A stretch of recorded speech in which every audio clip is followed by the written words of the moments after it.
BSc part second के botany के paper, दूसरा जो पेपर है हमारा, उसमें हम लोग अपने टॉपिक को अब आगे बढ़ाते हैं। पिछला टॉपिक मैंने मेरिस्टेमेटिक टिश्यूज़ का टॉपिक शुरू किया था। उससे पहले मैंने टिश्यूज़ के बारे में आप लोगों को बताया था कि टिश्यूज़ क्या होते हैं। हमने कहा मेरिस्टेमेटिक होते हैं, परमानेंट होते हैं, और हमने कहा कि जिनमें लगातार विभाजन चल रहा होता है उनको मेरिस्टेमेटिक कहते हैं, और जिनमें विभाजन नहीं होता है उनको हम परमानेंट कहते हैं।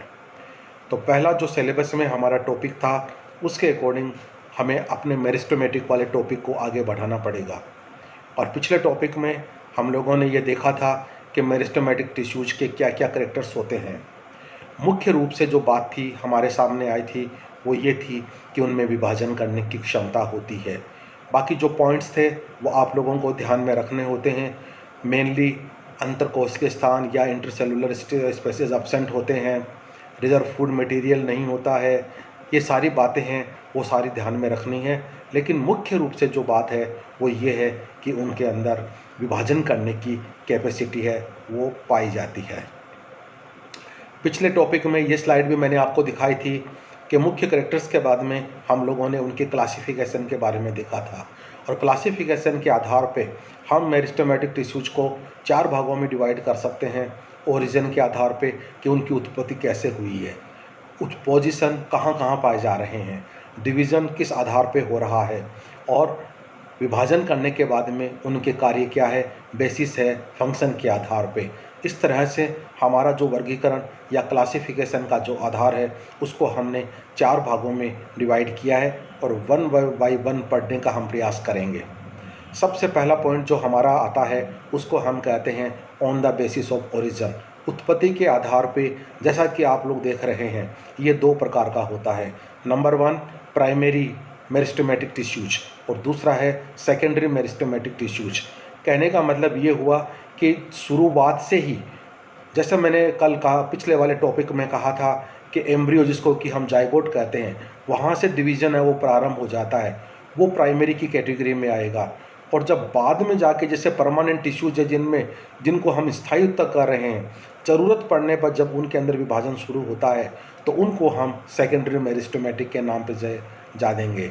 तो पहला टॉपिक है आपका प्राइमरी मेरिस्टेमेटिक, और वही बात है कि ये एम्ब्रियोनल स्टेज से ही प्रारंभ हो जाता है।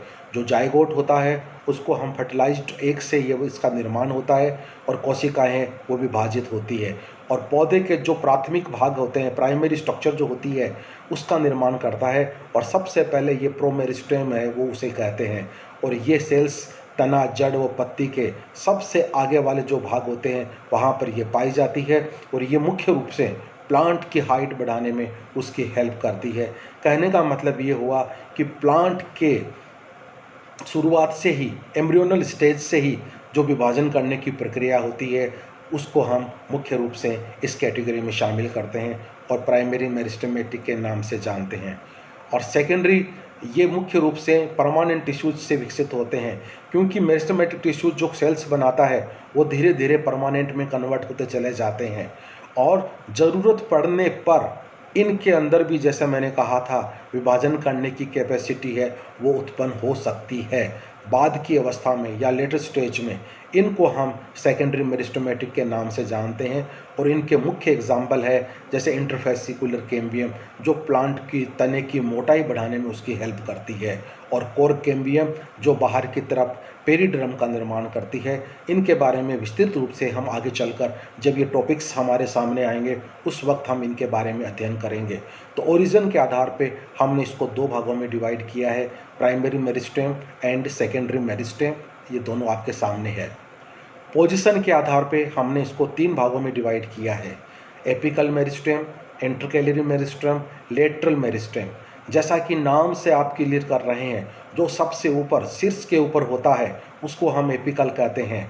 इंटरकैलरी मेरिस्टेम है, जैसा कि हम जानते हैं स्टेम के अंदर नोड और इंटरनोड होता है, तो नोडल रीजन के ऊपर या नोड के ऊपर जो मेरिस्टेमेटिक सेल्स पाई जाती है उसको हम इंटरकैलरी मेरिस्टेम के नाम से जानते हैं। और लेटरल मेरिस्टेम है वो पार्श्वों में होती है, साइड में होती है, जो मुख्य रूप से मोटाई बढ़ाती है। एपिकल मेरिस्टेम और इंटरकैलरी मेरिस्टेम प्लांट की हाइट बढ़ाने में उसकी मदद करती है। तो 3 में से 2 है वो हाइट बढ़ा रही है, 1 है वो उसकी मोटाई बढ़ा रही है। तो बेसिस ऑफ पोजीशन ये कहाँ पर पाए जा रहे हैं उसके आधार पर हमने इसको 3 भागों में वो डिवाइड किया है। ये तीनों स्ट्रक्चर आप इस डायग्राम के माध्यम से देख सकते हैं। ये एक काल्पनिक डायग्राम है, वो आपके सामने है। सबसे ऊपर आप देख रहे हो एपिकल मेरिस्टेम, जो मुख्य रूप से तने की ग्रोथ या हाइट बढ़ाने की उसकी हेल्प करता है।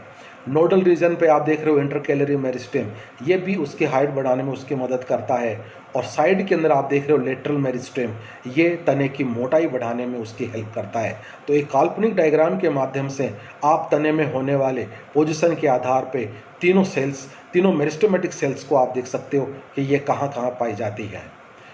उसके बाद में हम आगे चल देंगे। एपिकल मेरिस्टेम, जैसा कि मैंने कहा अभी, ये तना, जड़ और पत्ती के शीर्ष पर पाए जाते हैं और इनकी एक्टिविटी से प्लांट की लंबाई बढ़ती है। क्योंकि ये एपिकल रीजन पे पाए जाते हैं, ये शीर्ष पे पाए जाते हैं, तो ये मुख्य रूप से प्लांट की लेंथ है या हाइट है वो बढ़ती है। उसके बाद में हम आते हैं इंटरकैलरी मेरिस्टेम के अंदर। ये नोडल रीजन पे तना है वो नोड और इंटरनोड में विभाजित होता है।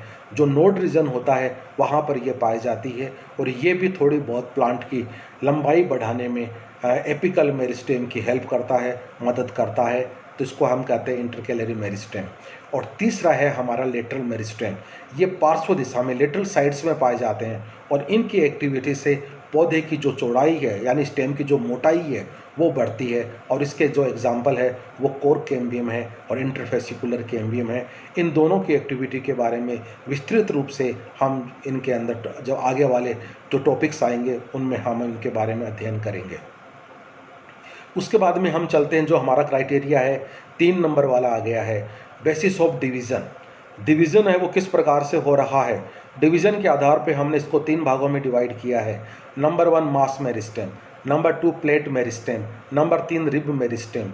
जैसा कि नाम से इंडिकेट हो रहा है इसी तरह से इनका मतलब है और 1 बाय 1 हम इनको पढ़ने का प्रयास करेंगे।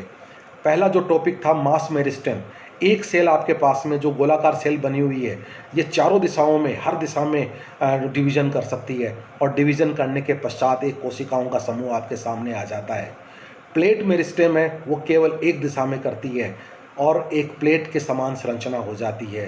और जो रिब मेरिस्टेम है वो नीचे की तरफ विभाजन करती है और यहाँ पर भी एक लंबाई जैसे कि रूट में होती है उस प्रकार की स्ट्रक्चर है वो अब आपके सामने बनकर आती है। अब इनका विस्तृत विवरण है वो आपके सामने है। मास मेरिस्टेम के अंदर जैसा मैंने कहा था ये सभी प्लेन्स में समान रूप से विभाजित होती है और कोशिकाओं का एक समूह बनता है। जैसे कि एम्ब्रियो, अर्ली एम्ब्रियो के अंदर हमने कहा था 1 सेल से 2 सेल, 4 सेल, 8, 16, 32, 64, 128, 256 लगातार बहुत सारी कोशिकाएं बनती चली जाती है। और इसके बाद में अगर दूसरा एग्जाम्पल हम लोग देखें तो हमने अभी देखा है क्रिप्टोगम्स के अंदर, फर्स्ट ईयर के अंदर, टेरिडोफाइटा के अंदर मुख्य रूप से वहाँ स्पोरेंजियम बनते हैं और स्पोरेंजियम है वो स्पोरेंजिया के अंदर बनते हैं। वहाँ पर बहुत सारे स्पोर्स एक साथ में बनते हैं तो वहाँ पर भी इसी तरह का विभाजन होता है। और इसके अलावा पित्त के अंदर, कोर्टेक्स के अंदर जहाँ कोशिकाओं के समूह पाए जाते हैं वहाँ पर भी कोशिकाओं का जो विभाजन है वो मास मेरिस्टेम यानी सारी साइड्स में होता है और कोशिकाओं एक समूह बनकर हमारे सामने आ जाता है। सेकंड में हम चलते हैं प्लेट मेरिस्टेम के अंदर। यहाँ पर जैसा मैंने कहा एक समांतर लेवल में एक तरफ है वो डिवीज़न होता है और एक प्लेट के समान संरचना बनकर हमारे सामने आती है। जैसा कि हम देखते हैं नीरियम की जो लीफ होती है उसकी जो एपिडर्मिस होती है वो मल्टी लेयर्ड होती है और वहाँ पर इस प्रकार का विभाजन पाया जाता है जिसको हम प्लेट मेरिस्टेम के नाम से जानते हैं। तीसरा आता है हमारा रिब मेरिस्टेम।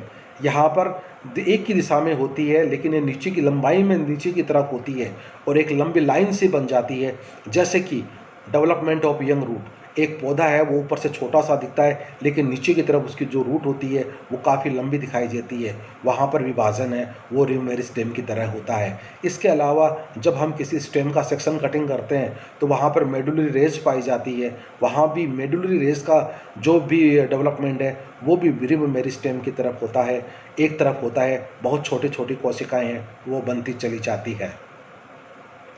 उसके बाद में हम आते हैं on the basis of function, कार्यों के आधार पे, कि कार्यों के आधार पे कौन सा पार्ट किसका निर्माण करेगा, उसके आधार पर सबसे ऊपर की तरफ अगर हम देखें एपिकल रीजन पर, तो हम उसको 3 भागों में डिवाइड करते हैं। सबसे बाहर वाले पार्ट को हम प्रोटोडर्म कहते हैं, उसके बाद वाले पार्ट को प्रोकेम्बियम कहते हैं, और सबसे अंदर वाले पार्ट को हम ग्राउंड मेरिस्टेम के नाम से जानते हैं। और इसका अगर हम एक चित्रण देखें तो वो हमें इस प्रकार का दिखाई देता है, जैसा कि अभी मैंने आपको बताया, बाहर की तरफ प्रोटोडर्म, उसके बाद में प्रोकेम्बियम और उसके बाद में ग्राउंड मेरिस्टेम। और ये तीनों पार्ट मिलकर एक तने के अंदर सबसे बाहर जो एपिडर्मिस होती है और सबसे अंदर कॉर्टेक्स होता है। एपिडर्मिस से लेकर कॉर्टेक्स के भागों का निर्माण, पित्त का निर्माण इन तीनों भागों के संयुक्त मिलने से होता है, इनके डिवीज़न करने से होता है। सबसे बाहर वाला पार्ट जिसको हमने प्रोटोडर्म कहा था, ये एपिकल मेरिस्टेम का सबसे बाहर वाला पार्ट है, और ये विभाजन कर कर सबसे बाहरी परत एपिडर्मिस का निर्माण करती है। उसके बाद में सेकेंड पार्ट जो आता है उसको हम कहते हैं प्रोकेम्बियम। ये दूसरी परत है, ये मुख्य रूप से वेस्कुलर टिश्यूज़ का निर्माण करता है, यानी जाइलम और फ्लोएम का निर्माण करता है। और तीसरा पार्ट आता है जिसको हम कहते हैं ग्राउंड मेरिस्टेम। ये विभाजन कर कर कॉर्टेक्स का निर्माण करता है, और ये तीनों परतें जड़, तना व पत्तियों में पाई जाती है। डियर फ्रेंड्स, इस तरह से एक संपूर्ण पादप का निर्माण होता है। तने में भी इसी तरह से होता है, रूट में भी इसी तरह से होता है, लेकिन दोनों को समझाने के लिए अलग अलग सिद्धांत प्रतिपादित किए हैं। तो स्टेम को समझने के लिए हम स्टेम से संबंधित थ्योरी को पढ़ेंगे, और रूट्स को समझने के लिए हम रूट से संबंधित थ्योरी को पढ़ेंगे। तो ये हमारा आज का जो टॉपिक था वो मेरिस्टेमेटिक टिश्यूज के वर्गीकरण के बारे में था, क्लासिफिकेशन के बारे में था। और हमने कहा ओरिजिन के आधार पे, पोजीशन के आधार पे, डिवीज़न के आधार पे और फंक्शन के आधार पे इस तरह से विभाजन होकर ये सभी भागों का निर्माण करता है, और एक संपूर्ण स्ट्रक्चर बनकर हमारे सामने आ जाती है, और एक संपूर्ण स्टेम है वो हम लोगों को दिखाई देता है। तो ये था आज का टॉपिक था, और निश्चित रूप से आप इस टॉपिक को लगातार अपने सीक्वेंस में, जैसा मैंने कहा था, पढ़ते रहिए। आप क्रम बना रहेगा, आप इसको एंजॉय करते रहेंगे और समझ में आपके आते रहेगा। बहुत बहुत धन्यवाद, शुक्रिया।